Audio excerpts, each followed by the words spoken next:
when we first went out, I mean, Lydia can speak to this much better, what it was like those first few weeks on the road.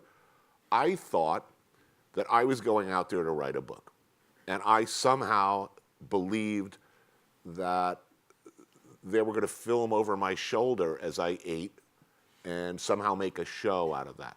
So the first time Lydia turned to me and said, look at the camera, tell us where are we, why are we here, and what do you expect to find? I was stunned. I have to talk to the camera. I have to.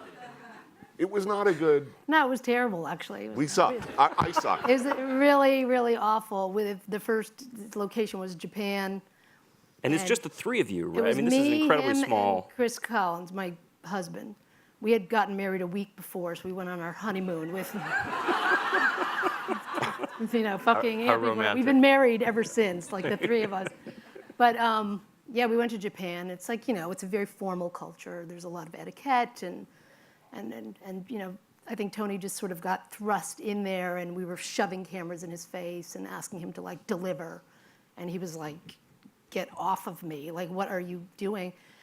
Chris and I went back to the hotel. We're like, we are fucked. This is awful. This is like, we're so screwed, And it was that first location was really bumpy. And I think we were all just trying to find our footing together. And then once we hit the second location, because it was a 6-episode.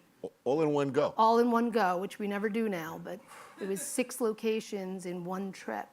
The next location was Vietnam, and it's somehow, it just started clicking there. I think Tony was able to pull from a lot of references that he had, a lot of film, book references. I think we all, once we entered that airport, which we had all seen on so many photographs during the Vietnam War, it was as if this flood of just inspiration, entered the project at that point.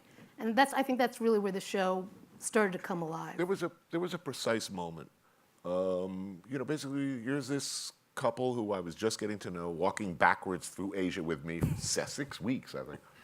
And I find myself feeling sick, laying under mosquito netting in Nha Trang. Yeah, Nha Trang, yeah.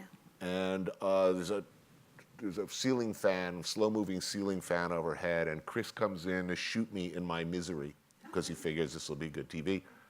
And I remember looking up at the fan and turning to him and saying, Saigon, shit.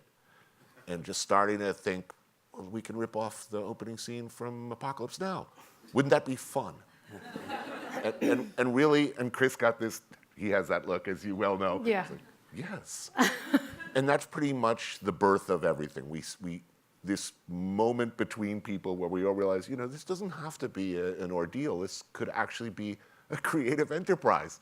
And we started to have fun and push ourselves to not only rip off the films we love or reference the films and books we love, but also to do things that we knew would cause fear and confusion at the network. and that remains our business model today. Indeed.